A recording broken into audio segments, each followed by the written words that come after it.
మన్ కీ బాత్ లో ప్రధాని మోదీ మరో కీలక సందేశం ఇచ్చారు. దేశ అభివృద్ధి సహా కీలక అంశాలపై దేశ ప్రజలకు పిలుపునిచ్చారు. ప్రధానమంత్రి నరేంద్ర మోదీ నెలవారీ రేడియో కార్యక్రమంలో భాగంగా మన్ కీ బాత్ 136వ ఎపిసోడ్లో దేశ ప్రజలనుద్దేశించి ప్రసంగించారు. కార్గిల్ విజయ్ దివాస్ సందర్భంగా దేశ సరిహద్దుల్లో ప్రాణాలర్పించిన అమరవీరుల త్యాగాలను స్మరించుకుంటూ మోదీ వారికి ఘనంగా నివాళులర్పించారు.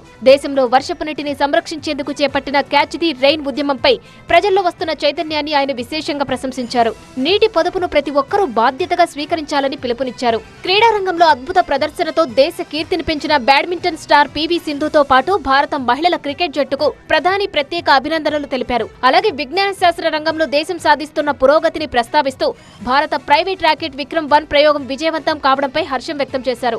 ఇంటర్నేషనల్ సైన్స్ ఒలింపియాడ్లో ప్రతిభ చూపిన విద్యార్థులను కూడా మోదీ అభినందించారు. పర్యావరణ పరిరక్షణ, స్వదేశీ ప్రోత్సాహకంపైన మాట్లాడారు. స్థానిక కళలు, స్వదేశీ ఉత్పత్తులను కొనుగోలు చేయాలని కోరారు. పర్యావరణ పరిరక్షణలో భాగంగా ఒక చెట్టు తల్లి పేరిట నిర్వహించే కార్యక్రమంలో ప్రతి ఒక్కరూ భాగస్వాములు కావాలని మోదీ పిలుపునిచ్చారు.